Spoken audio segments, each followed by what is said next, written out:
What is up, Card Breaker Nation? We are on episode 17. That's right, Chris, right? Episode 17? Yes, sir.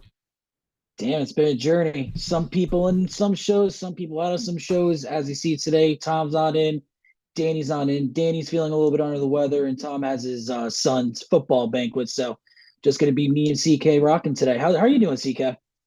Pretty good, man. No, forward to hanging out with man Gilly. It's the Yes, sir. Card Breaker Nation. Absolute was a nice hit, man. Shout out to Tom. Pulled two kabooms out of a 1.5 case. Kind of like that. And hopefully there's a little something, maybe a little glass or whatever it is in the next half. Yeah, I was looking at the checklist. There's 50 glass cards, which I find absolutely insane. We finally got the checklist sometime today in the morning. So there's 50 glass and there are 55 total kabooms. And from I guess what we've seen, it seems like kabooms are a little bit easier to hit than years past. Yeah, well, it makes sense. I guess we'll get into it. Yeah, we'll definitely Into get it. into it. That's the main Definitely topic. makes sense. Yeah. So what'd you think of the playoff games last weekend? They were fun, man. Won some money on the first night. Stroud game. Obviously, you know, um, sorry to Tom and the rest of the Browns fans. Cinderella's story ended, but yeah, I ended up winning money by fading Amari Cooper on DraftKings, who had just went nuts on them a couple weeks before that. Glad it paid off because that was a very scary Ballsy call by proposition. you. Scare money, make no money, baby. A wise man Yeah, no, once I said bet it. them. Yeah, no, I bet the money line on that game. Other than that, all my bets didn't hit, so we'll see. I was thinking about possibly rolling with the Texans for next week's game. Well, this week's game coming up. I don't know if that plus 320 line that I saw, it's enticing. So we'll see. I don't know if they'll get it done. Hey, Todd, you're ugly too, buddy. Now I'm just playing with you. I'm just playing with you. All right, yeah. So we're gonna go into topic number one. The first CJ Stroud Kaboom card was a very bad victim of show billing. And I was personally watching this when Tom was ripping absolute. It was crazy. So I got bored. I was like, all right, let me look at some kaboobs on eBay. And then I saw this go up to 5,100. And I write in the chat, it's up to 5,100. Somebody else wrote, I forget who it was, like, oh, it's up to 12,000. I was like, it's up to 12,000. I refreshed, it's up to 12,000. By the damn time this thing was over, it was like at 50, it was like at 14.8 when Tom was done. So the card ended up selling for $15,000. I am not sure if the card actually sold. If you want my honest answer, this card is definitely not worth 15 grand, especially with the shill bidding. I would probably put this around the range of 3,500 to 4,000 as of today, probably closer to 6K if they beat the Ravens and get to the AFC Championship. Yeah, it's. I think that Stroud looks like how Herbert and Burrow, that 2020 class. He looks like one of those guys Yeah, coming no, out for sure. strong. You kind of could see like, all right, this guy doesn't suck. You know what I mean? And the other thing that the shill bidding ruins it. Obviously, you're just curious what the true market is for this card. But I do think that his Kaboom may be worth more than some of those other rookies because of the fact that you can't get licensed autos. So this is one of like, it skips all the auto cards that you may put in front of it as one of the nicest possible strat cards you can have. So I agree with the shill bidding, 15K. We saw what was going on, but I do think that it's probably worth more than initial estimates because of the fact that if you really are a Stroud believer or a fan, whatever it is, collector, his investor of his, you might actually want more, be willing to spend more for that because there's just not a lot of alternatives. No, I agree. I'm actually looking on 130 point right now to see if there's any other sales of this card that I happen to miss. Nope, only the 15,000 from there, but it looks like there's one up. There's a couple up for auction right now. One at 85, one at 61. That's the vertical one though, and then the 8,400. Yeah, so who knows? This who knows? This is definitely going to be an interesting, polarizing card that we're going to be talking about for a little bit, I think. I'm just curious to where it's going to end up settling at. Agreed. All right, and on to topic two. The Tom Brady 1 of 1 Superfractor. This is the non-auto. Was pulled on Fanatics Live a couple of nights ago by another breaking company. Forget their name off the top of my head. My apologies for that. But yeah, so both of the Tom Brady 1 of 1s have been pulled from Bowman Draft. Absolutely sick cards, like I've said before. I'm just curious to where this one's going to go on live auction. Yeah, I mean, I'm sure you've seen it. It looks like judging by the stand that the card is on, it looks like Valor Sports Cards. I think I'm getting that right. So shout out to them. Number one, Tops is happy. It was pulled on Fanatics Live. They're happy. They're thrilled. Best case scenario for them. Yep. I don't know if you've heard the recent pushback on this card that people are upset because they realize that it's Oh, photoshopped. yep, I saw that. You saw that, so people But I mean, realize it's it's photoshopped. but I mean, it's like, is there actually a picture of Tom Brady in an Expos uniform? You know what I mean? It's Obviously like not, because you would think if there was he never one, played for you them. know. Realistically, no shit, it's photoshopped. Honestly, no shit, it's photoshopped. We're gonna be honest here. Yeah, no, I agree. What did you expect? Did you ever see Brady play? Like, go look for a Brady Expos picture, like a real one. You probably won't find it, or at least not one good enough. And these things matter, right? Like you got a clip coming up later. You're gonna play for everybody that shows like pictures do matter in these cards to some of these players. Yeah, no, um, I'm looking at it. There's no real pictures. right. He probably never actually wore one. I don't know what his history. I don't know. I didn't bother to look, but obviously it wasn't much. It's, you know, You not to know be. what? I lied. I think I actually found a. Oh no, I found a picture. I found a picture. Is it a I found picture a that's picture. better than this one of him posing like that? I'm gonna send it over so we could show it up on the chat room. We show it up on the podcast real quick because this is yeah, this is a news article. It's actually a yeah, there's a real picture of Brady. And now my stuff is not loading. Yeah, right here. It's actually a real picture. That this would have been cool if they put this on the card, honestly. Let me see what I can do.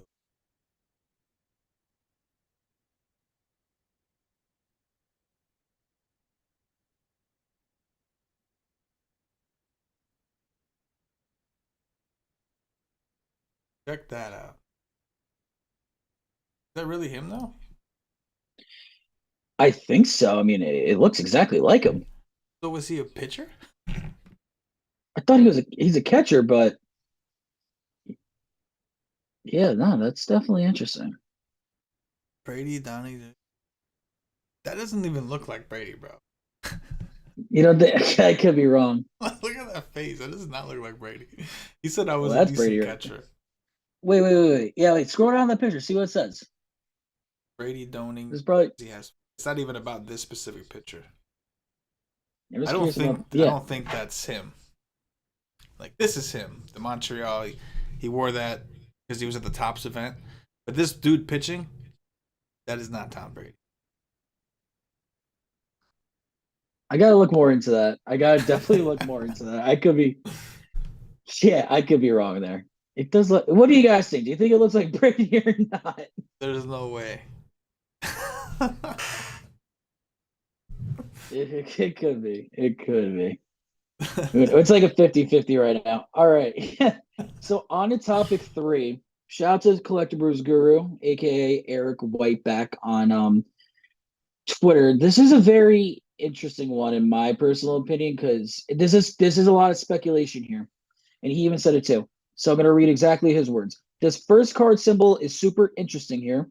Touts has publicly shared two different images of this card, one with this symbol and one without. And sports card collectors tend to get incredibly excited about a player's first card when it releases, but over time this information gets lost to history. Hardly anybody remembers which card of the player actually came out first, and there's often little to no premium price on these cards.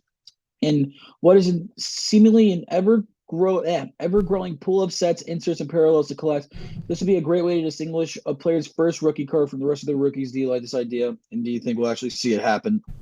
And you see it says above the Cincinnati Reds, the first card. Then he went on to say, Could be a first card on the print run thing too. Maybe a 101. Who knows? Purely speculative right now. Anything else that could be that I'm not thinking of. I mean, yeah, no. I mean, if they do this with the first card and it's like the first card of the print set, these cards could hold a lot of value. But like we said, this is just purely speculation right now, and we're just speculating on it. I mean, even if not, uh, maybe it's like a super short print variation that Topps likes to do. Even if not, I do like that first card. I like that a lot. I do just like the design of these Top Series ones though, so being a little bit biased here. I think it's cool. I mean, if it's specifically for their first card. So, obviously there's a ton of rookie cards that come out for a player because of all the different sets.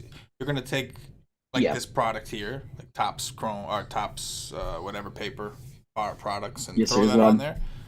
Maybe you'll give a little boost to the desirability of the card, which in turn would boost the desirability of the set.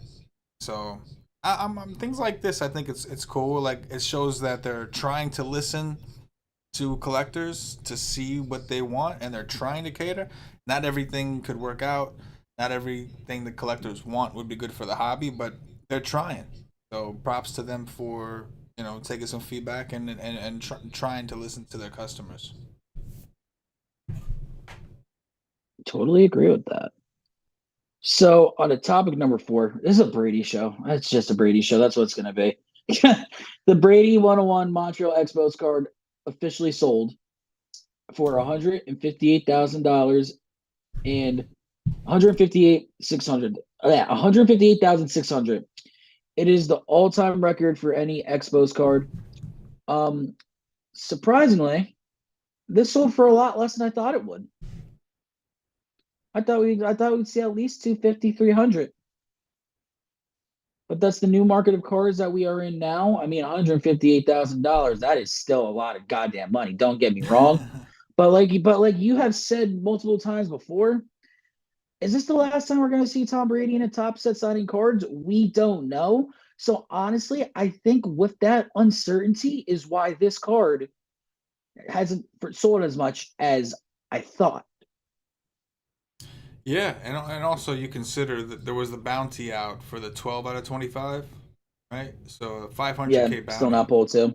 You got the 101 gold vinyl, and it sold significantly less than that. That's kind of wild. Then again, that one had an inscription. Like there were other things. It's its own one of one, all right, and a little more custom fit to Brady. It's got his own custom message, and it's got Yeah, his number. So I guess that kind of makes sense. But I definitely thought this card would have went for more. It's funny. I don't know if it's before or after, but that was right around when I started seeing on social media everybody complaining about the Photoshop job. So I wonder if that was something that factored in at the end to lower the desirability, or if like, okay, it was 158, now everybody's just gonna shit on the card because they were disappointed with how much it sold for. I don't know, but I was I, surprised. I think another thing that might have killed the value of this card was that honestly, it's been up for auction for so long. It wasn't like eBay 7 day where you could do it. It was on Golden for like a month, so I think people are kind of just like chilling back on this card. I feel like if this card had a shorter auction, I think it might have gathered a little bit more steam.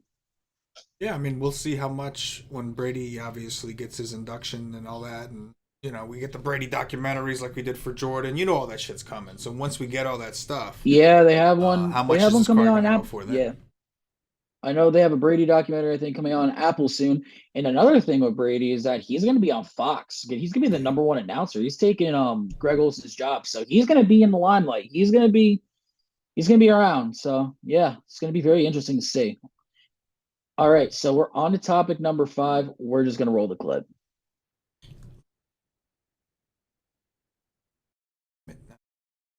Here we go. Since the boys talked about cards on the latest podcast, I figured I'd show my rookie card of Travis I got signed at training camp a few years ago. How did this end up being your rookie card? I fucking hate that card. It's a That card is bad. disgusting, dude. I just don't get it. It's just like a. Why would they pick that picture for my rookie card? Like, what So the? do I thought rookie cards Who still chooses had. that? I thought rookie cards still had pictures of the guys playing in I the didn't- games. Yeah, that's what I thought. This is the first time I've ever seen a rookie card. I did this at the NFL draft combine. I'd never. That was the only time I ever wore a shirt Like, from Under Armour. This looks like it was literally like you I'm did a like Nike the East athlete. Bay photo shoot back when East Bay was still a Dude, thing. this is exactly what it was. Yeah, I know because I did the same thing. That was the worst. Except they didn't give me a ball, but yeah. Yeah. The photographer could have told me to shut my fucking mouth. Look like an asshole. Looks like you're trying to catch the ball with your mouth. Chill out, man. Come on, man. It's just uncalled for, man. Uncalled for. Squirt squad over here, man. Squirt squad. What? Oh my gosh. Yeah, no, that card's pretty bad. Yeah. Well, congratulations, Token Pat, for an awesome card signed by Travis Kelce. Anybody ever ask me to sign that card again, I'll set it in flames right there in front of you. I mean, it's your rookie card, Travis. Think how valuable that card's going to be. When it's on fire? Well, no, when you're dead. It's going to happen when you're dead, unfortunately. That card's terrible. When you're dead and gone and people are trading like the most prized Travis Kelce playing card. That's not one of them. This is it. Nope. They're going to be It's like, your this rookie card card. is hideous. It's always everybody's rookie card. The really good ones go for like sweet poses. No. That one ain't. No. That's going to be a dog shit card. Nobody's It's always gonna like rookie that card, buddy. This is going to be the highest dollar item for Travis Kelce memorabilia one day. No, it's not. No, It's cemented. Thanks to Panini or whoever put that out there. Yeah. Fucking tops. That was fun. Yeah, no, that was hysterical. He straight up said, "How much is it going to be worth when it's in flames?" I find that so funny because honestly, that is such an iconic card in my personal opinion. Just because of the pose, and honestly, I'm really glad that we heard from Travis Kelce what he thinks about that card. And apparently, Travis Kelce fucking hates it. I can't wait for trading camp to roll around and someone tries to try to get him to sign this card because you already know it's going to go viral. You already know it's going to go viral. He's going to be pissed just because he said something. Someone's going to try to do it, and it's going to be great. What's funny to me is the fact that they screwed this dude. Like they really like that's it because no matter what he does, there'll never be another first rookie card for him. And that's the one. Like that's the one he's associated with forever. So if you don't like the picture, he don't like the picture, he's screwed. He's wearing an Under Armour shirt, and he's a Nike guy. So they just, with the boom of the card industry, he just goes for that ride with that shitty picture, that shitty pose. You just got to eat it and live with it, man. So they kind of did screw him over, and then you can really do it. It's like it's set in stone. Like these things matter. Like I think we'll see more players get more like wanting to be more involved in like what the rookie card looks like. If more shit like that happens, I mean, don't get me wrong. That was the old tops, obviously. That was a long time ago. But still funny. Yeah, no, I thought that was a really great clip from New Heights. Great podcast there, too. It was just, yeah, no, I just find it so funny that he actually, like, commented on it. Yeah. All right. On to topic number 6, MJ Melendez, who plays for the Kansas City Royals, said that he would personally fly somebody out to a game plus trade for his one-of-one cards in the Topps Dynasty collection for all of the WBC cards that were game used. Both of these cards are sick, have a little bit of dirt. I think one of them's the base, one of them's the actual patch.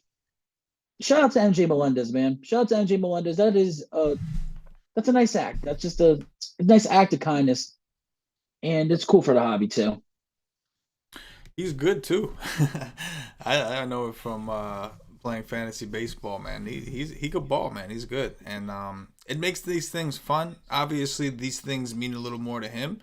The World Classic cards, at least in our market up in the Northeast, they aren't always the most desirable. Obviously, a one of anything, patch auto of anything is gonna be sick. But props to him for going out and like. Kind of relating to the people in the hobby, letting him know he thinks this shit is cool too. A little cooler to him because it's him, it's his card and stuff he participated in. But I think it's really cool either way, man. Baseball, used baseball, patch. One thing Topps has always done well, at least in recent history, is the game use stuff. And on card stuff. Like it just makes it Yeah, more fun. So I shout out like to how they put the both of them. little yeah, with Tops. I like how they put the little authentication sticker, and then you can take from that authentication sticker what game it was from, the at bats, all that stuff, and you can like go back in the MLB app or whatever, if I'm not mistaken, and you could see the exact play of when that was used. And I think that I've always thought that was sick. I've always thought that was awesome. I'm with you. All right, so on to our main topic of the night. Did Panini make Absolute too expensive? Because they sold for 715 on the website and they sold out surprisingly. If you want my personal opinion, for a set like Absolute where you're really only looking for the kabooms, I think this is just heinously overpriced. Yeah, I don't disagree, especially when you consider guys like Stroud and Bryce Young and Will Levis. The only like real thing you're gonna hit is their, auto. Um, is there kabooms? I mean, right? So Yeah. I kind of get it because on the one hand, like I just said, those kabooms are probably going to be worth a little bit more because it's one of the nicer things you can get in their rookie years since there are no licensed autos. On the other side, it's like, well, there's no licensed autos, so why would I want to pay that much for a box that doesn't have a CJ Stroud auto? Because the kabooms are king. Downtown's kabooms, the case hits are where it's at. So I'm not that surprised. I did think they were a little high, but you know what? They sold out. So as far as they're concerned, mission accomplished. Now I know Tom would talk about maybe what do you call it? The distributors dripping. I forgot drip stocking it, like slowly dripping it out. I guess we'll Yeah, see. me and Tom did have a discussion about that, with the drip stocking stuff. But Yeah, he honestly, I don't necessarily know that they would even want to do that right now because they have so many releases coming up. They got it's so Phoenix coming high. up. It's so There's so high many right things now. coming. And again, with Panini releasing the price where it was, there's not like so much room for it to go up in the immediate future with football season ending, unless Stroud wins the Super Bowl. Yeah. But And Sal made a very good point just here. No checklist either. The checklist for this has just came out this morning. So you had a bunch of people buying boxes, buying into breaks, all this stuff, just basically freeballing it, not knowing what the hell was in there. We finally got the checklist out for this. You have 55 kabooms, you have 50 glasses, and I forget how many explosives, but especially at the price of 715, if you bought it for that off of Panini's website, there is no ROI on this box at all if you're looking to buy this box and try to make a little bit of profit off of it, unless you pull a kaboom. And even then, you have to pull Richardson kaboom, Stroud kaboom, or rookie kaboom to maybe make your money back. The return of interest on these boxes right now is just absolutely dog shit. And I've seen on the secondary market, these things are going for like $850 a box for a case. It's just like absolutely insane. We have them actually priced very well right now on card breakers. We are ripping below retail. It's just, it's absolutely crazy to me. And how I see it is that Panini's just trying to make much money as they can as they're walking out the door. yeah, no, I don't disagree, and I don't blame them to be honest with you. If I knew my license was ending in a couple of years and there's nothing I could do about it, I'd try to make as much money as I could too. Um, I don't especially blame if them for you the fact of I don't blame for the fact because of all the lawsuits and shit.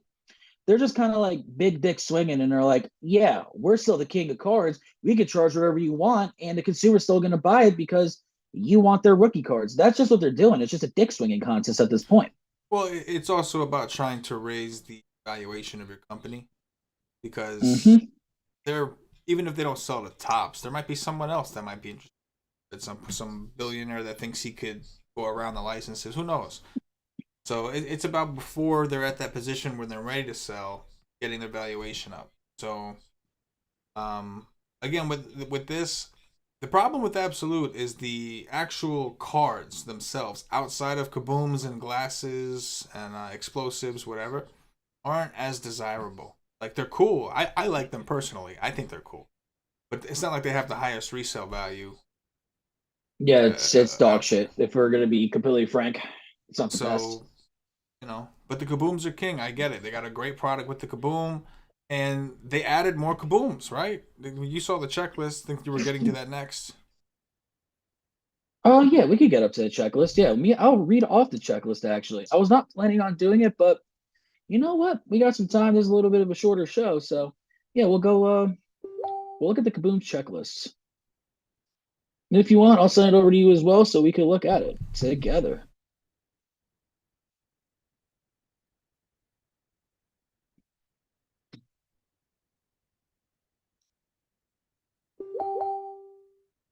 We're just gonna strictly talk about Kabooms because if we talk about everything, this show is gonna go Yeah. forever. Specifically the Kabooms. I know you had mentioned before that there seemed to be. Also interesting what the checklist is that I was looking at the glasses. There's 50 glasses, but what I found interesting about the glasses, there's a 101 parallel. I do not remember that being in last year's, so that's pretty cool if you ask me. So for your horizontals, you have the gold and green parallel, obviously. For your for your horizontal kabooms, which are 15 of them, you have Mahomes, Herbert, Stafford, Burrow, Tua, McCaffrey, Jay Jetta, Waddle, Hurts, Jacobs, Stroud, Young, Richardson, Bijan, JSN. Nice little selection of rookies there. Would have liked a little bit more on the horizontal, but you know. And then you have 40 regular kabooms, which I'm going to breeze through here quickly. Jacobs, Jay Jetta, Mahomes, Nick Bosa, Jamar Chase, Tyreek Hill, Justin Herbert, Puka, Jordan Love, Bijan, Burrow, Stroud, Saquon, JSN, Jalen Carter, which is surprising, Zay Flowers, Fields, Stephon Diggs, Josh Allen, Will Levis, CMC, CeeDee Lamb, Jalen Hurts. Dion has one for the Cowboys, which is cool. Payne got one for the Broncos. Travis Kelce, Rodgers, Will Anderson Jr., Bryce Young, Waddle, Aaron Jones, which I don't really agree with that one. Tony Pollard, Purdy's first Kaboom, so that's going to be, you're going to want that a lot as well. Terry McLaurin, Michael Irvin, Richardson, Jahmyr Gibbs, Jared Goff, and Max Crosby. It looks like they were really trying to get all of the teams represented as best as they can. So I have a cat here as well. Say hi. It looks like they're trying to get all the teams best represented as they can. No Cleveland Browns though, from what I'm looking at. So they could have cut out some people, and they could have what's it called? Put a few more teams in there, in my personal opinion. I mean, if you're gonna have 40 cards, you gotta have. I feel like you should have at least all of the teams represented. You know what I mean? Give everyone a fair shot, even if it's like a throwback, like the Peyton. I completely agree. They probably should have made sure every team had one. Oh, speaking of kabooms, we got Manny Kaboom in the building. What's up, brother? Manny Cat, aka Manny No Cap. No. Yes, sir. Yeah, I think that it's cool to put more players, like give more opportunity, because like we had cases last year. I think out of the 7 or 8 we did, two at least 2 of them didn't have a Kaboom, and that was disappointing. Not saying that's not the case again this year. I'm sure it is, but if you put a little, I'd rather you add more players, because even if you hit some veteran, regular dude, Kaboom, if you jumped into a case break or ripped a case for yourself, you'd like to hit at least one. Give me one fucking Kaboom. I mean, it's yeah. I'm cool with that, especially because you can still keep the Strouds and the good players scarce. You're not even have to raise the permit for everybody. Just add a few more players. If there's another Nick Chubb Kaboom, they're gonna kill anything? No, whatever. You do it with downtowns. How many downtowns are these guys? Some of these veterans. You could have you could have done a Myles Garrett Kaboom. Yeah. I would say Deshaun Watson because they have given him case hits, but a lot of people next year really there might be a Flacco Kaboom Watson. at this rate. Yo, Tom would pay dumb ass money for that Kaboom. I already know it. Tom would, if we pulled a Joe Flacco Kaboom, I think Tom's gonna be like, screw it, here's $1,000, take it. I think he would actually straight up. Tom would put a bounty out for it, bro. We'd have a card breaker's bounty. Yeah, the 101 Joe Flacco Kaboom would have a $3,000 bounty on it, knowing Tom. Yeah. That'd be. Yeah. Steven Morse, I'm going to change my name to Hit Parade King. Love it. That's so funny. Yeah, no, but yeah, just to sum it all up, absolute, is it too expensive? Yes. The rebuys right now on it are absolutely insane. And if you're watching on YouTube, definitely check out the Facebook group because we are ripping it below retail. And we don't know how long we'll be ripping it below retail because once we start getting into rebuys, everything's going to have to get priced up just because these prices are absolutely insane. Agreed. Tom said, buyer on Flacco. Sal said, Kozar Kaboom, he jump on A. Yeah, sorry, Tom. There's just no Caboose for the Browns. I know you'd be a buyer of literally any one of them. So that's great. All right, so we're going to go into our players to talk about section. So we're going to start it off with Paulo Banchero, his 2022 Prism Silver, number 249 PSA 10, which has a pop of 454. In the last 6 months, this card has actually seen a decrease of 40.29% over the last 176 sales. The current price is at $269, the low being $190.50, the average at $332.14, and the high at $532. His stats for the season as of today are as follows: 22.9 points, 45% from the field, 35.2% from the three, 7 rebounds, 4.9 assists, 1.1 steals a game, and 0.6 blocks, and they are currently 22-19 as of January 18th. For Paulo Banchero, I am actually a little bit surprised that his cards are going for this low. Whoever got a PSA 10 silver of Paulo Banchero at 190, that's a steal in my opinion. I can see this card going up a lot in value. The Magic are actually a decent team. He just has to prove a little bit more in my personal opinion, but Paul Venturo's always, I think he's a solid buy. I think NBA in general, for singles specifically, which I guess in turn is wax too. I think there's a pile of opportunity. Sal said we pull him in auto and then at PSA 10. Yeah. Sal was the first one to pull Apollo in our group. I remember that. Yeah, it was hoops at a hoop, I think. Yep. But I think that NBA in general is just, it's a very with popularity of the sport, it's very up and down. Like just a couple of years ago, it was booming. NBA was everything, and then it's like 3 or 4 years ago. But the league itself is weird. Like you see some of the scores this year, defense is out the window. There's so many blowouts due to the schedule, and they tried to fix that. They tried to do less 5 and 7 stretches, and it still is not right. You got guys resting. People are going to games. You get Knick tickets. You're going to see LeBron James play at the Garden. LeBron James is out for rest.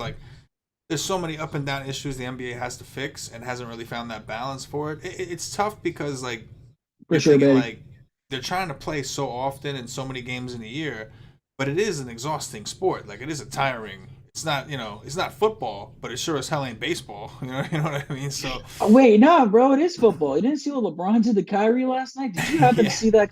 Yo, Yeah, no. I had one of my friends say that was dirty, and I was like, that wasn't dirty. That was just unlucky. He literally full charge Kyrie trying to get the steal, and he straight up tackled his ass. It's funny. I was reading Twitter, and they're like lay linebacker, and I was like, honestly, yeah. It could have been a very good one. But yeah, so I think NBA in general is a buy, but Paolo too. Yeah, man. I think he looks good. I think that people forget that he's how young he is and into his career, and he's down there. Mm-hmm. And there are other young good players. Franz Wagner has been really good. He's hurt right now, so you're seeing Paolo get to shine a little bit. So he hasn't stepped out fully dominant on the team as I think people wanted. And there's so much hype around him, and it's hard to live up to that right out the gate. Maybe if he gets a playoff run, people will see, okay, this guy is fucking good. And also, he plays for the Magic. That's tough. And me and you talked about it before the show. Not a lot of people are from Orlando. So even though you think of Orlando, it's a popular place, whatever, it's Florida. Remember, a lot of people live in Florida are from somewhere else, and they root for other teams, specifically New York. Well, how many Yankee fans, Met fans, Jet fans, dude, there's Giant so fans, many people from Jersey, Knick New York fans, that are just so up there. many Yeah, people down there. So, Southside, just something to keep in mind. Southside CK put the final blessing on Hit Parade MLB spring training next month already. Yeah, that's crazy. Spring training is already next month. I told you, Sal. I gave Tom that idea originally about the Hit Parade MLBs. We just got to, if the MLB breaks feel a little bit better, we are going to look into it. I think it would be a sick concept. Yeah, I we'd think love it would to, be a man. very cool concept. We'd love to have hit parades for baseball. Definitely something we can make happen, but we got to see more baseball love, man. We haven't really seen as much baseball love lately. We're trying to get the baseball crowd back into it, get them excited. We do that, we will definitely bring in some baseball hit parades. Show for show. 100%. Yeah, no, we've definitely been talking about that. That is something we do want to make happen. We just needed love on baseball. All right. And then our other player to talk about, I went a little bit of a different direction here. I went with a retired player. I went with Tom Brady. Let's talk about Tom Brady so goddamn much. We might as well talk about his He said cards that different are direction. I football. was like, different from what? We've been talking about this dude all day.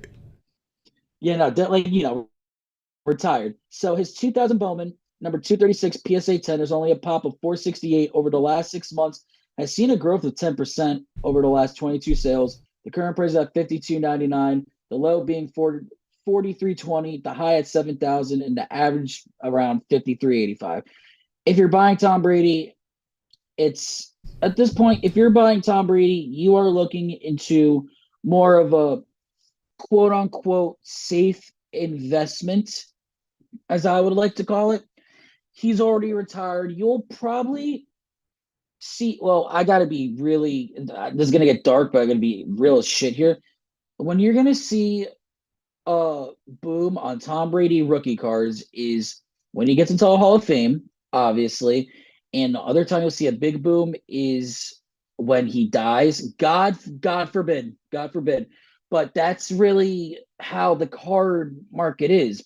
People's stuff that are retired, it booms a lot when they die. So with Brady, obviously, I will always say buy Brady for the fact of he's one of your safest investments, just retirement wise. It's the greatest quarterback of all time. At that point, you're just like, it's like a retirement plan if you buy a couple of them.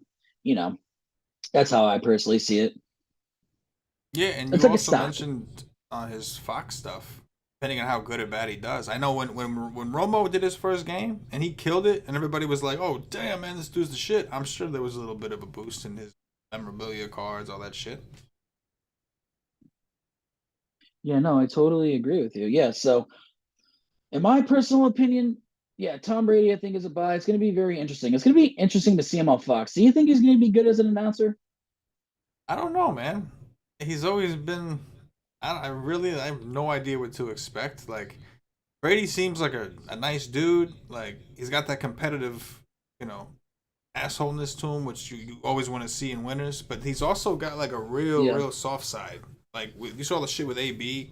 He didn't want to give up on Antonio Brown, and I don't know the guy, but AB was an asshole for that. AB is just a literal walking case of CTE. That dude is a mess, bro. agreed. But like Brady didn't want to give up on him. He didn't have to do all that shit for him. There's so many No, receivers not that at he could all. do well with. He didn't have to go out of his way. You know what I mean? He recognized No, a I totally get talented it. player and he maybe needed a little help and tried. He didn't need that shit in his life.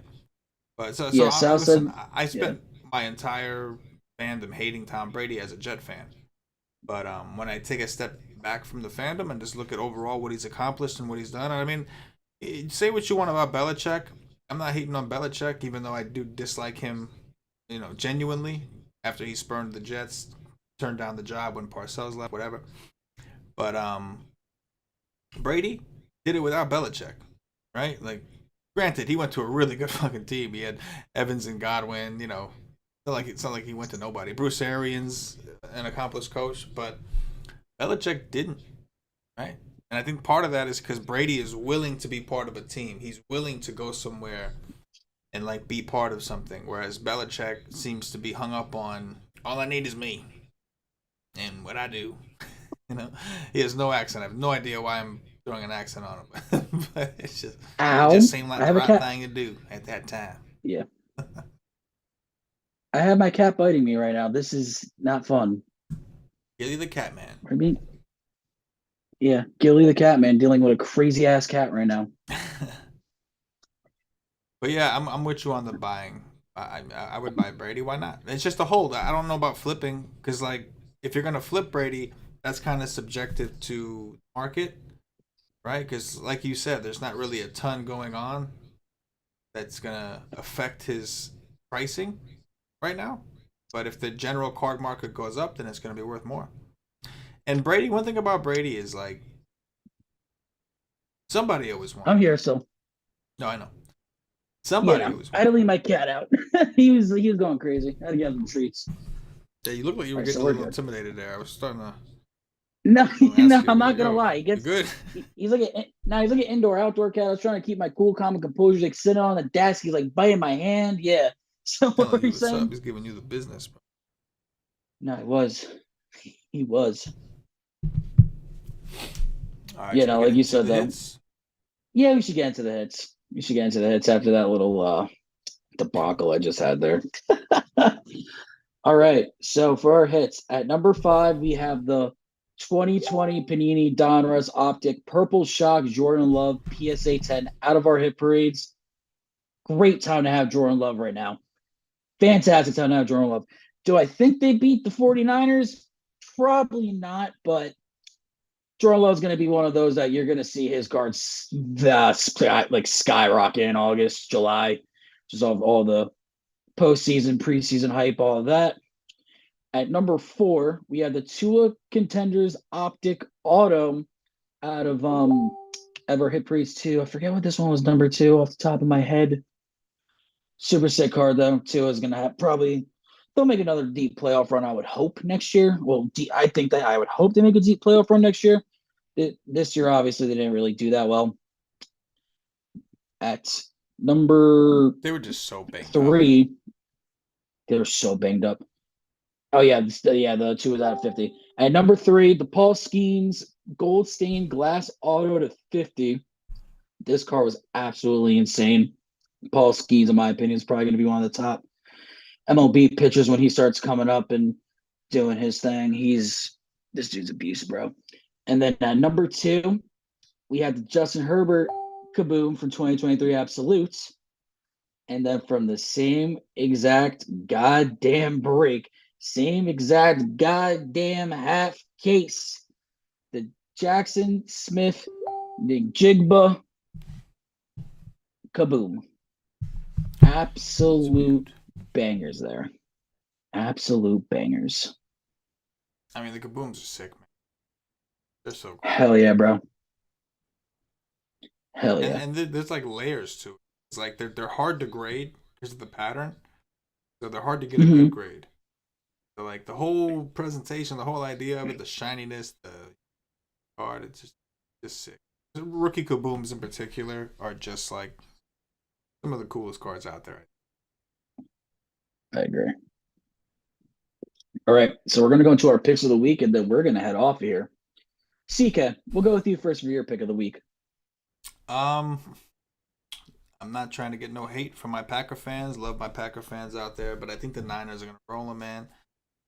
I thought about going with Stroud and the points because Lamar does have a track record of not being so great as a home favorite, believe it or not. But I'm gonna go with the Niners. I think that they're just too stacked, man. Got C-Mac. I'm not sold on the Packers defense. Granted, I know like I just don't know that Purdy's gonna be in a position where he has to force throws. Like C-Mac's gonna be able to move the ball. He got him as a check down. Like Dak threw pick sixes and because he was trying to force things, you know. I don't think that Purdy's gonna have to do that. I think Purdy's gonna be able to do what he wants to do. And I mean, look what Ferguson did to the Packers. What do you think Kittle's gonna do? Debo, Brandon Ayuk, like C-Mac. It's just too loaded. So It's too loaded. shout out to the Packers, dominated, but I think that the Niners get it done in a big way this weekend. I'm going with the Lions. I'm rolling with the Lions, to be completely honest with you. I mean, don't get me wrong, the Bucks are a fantastic team. Baker Mayfield's been playing some of the best ball of his career. They're loaded there, but this Lions team, they got some motivation. They got purpose right now. They want to make it to the NFC Championship, man. I said before the season what that Jared Goff on our first episode, because we did Jared Goff on the first episode. I said if he wins a playoff game and if they make it to the NFC Championship, that card is going to skyrocket. So I hope they make it to the NFC Championship, so I can see how much that card goes up, and I can have a little bit of a "I told you so" moment. Because I will admit it, I was talking about Russ. I will bite the bullet on Russ. That was an L, but Jared Goff, I'm rolling with this man, bro. I am rolling with Goff. Hey man, I can't say nothing. I think that's going to be a good game. That's my favorite fantasy game to target because both teams are really good against the run and really bad against the pass. So Puka went nuts on him. You got Evans and Godwin in that role. You've got like Puka's him, bro. Both these teams struggle against tight ends. They throw a lot. It's going to be a good one. But I'm not hating. Lions are at home and they look good, man. I think Baker's got something different, right? Like he's a different kind of quarterback. He doesn't have the best skill set. He's not the best arm. He's not the best decision maker. He's just a baller. He's got that baller mentality. He's just gonna do what he's got to do. He's gonna dive. He ain't gonna be pretty all the time. So he's very different. Baker's the guy. Yeah, Baker's the guy that throws 3 touchdowns and no interceptions, or no touchdowns and 3 interceptions. You don't know. You don't know where you're getting out of Baker. Right. You are right, but they're just different types. Like Goff is like your Cali boy. You know what I mean? Like he's cool, calm, composed, like looks through his reads. Yeah. And Baker's that blue collar, dirty. Like honestly, personality wise, I would switch Baker's those two dudes. Like personality wise, Baker's a guy you think of coming from a place like Detroit, right? Blue collar, hard worker. And Goff is like this whole Tampa Bay private school looking kind of dude. You know what I mean? But it is what it is. But yeah, Jared Goff's a Ryan Gosling looking motherfucker. I'll say that. He looks exactly like him. It's crazy. It's weird, actually. It is weird. All right. As always, this was episode 17 of Beyond the Breaks. If you are watching on YouTube, leave a like, subscribe, leave a comment. It really helps with the algorithm to get the show pushed up. If you're watching on Facebook, we always appreciate every single one of you guys. And like I said, if you are on YouTube, check us out on our website. Check us out on the Facebook group. All those links are going to be down below in the description. And just let us know if you came from the podcast, man. Hey, man. Always fun hanging out with Gilly, the gang. Gilly and the gang. Let's get it.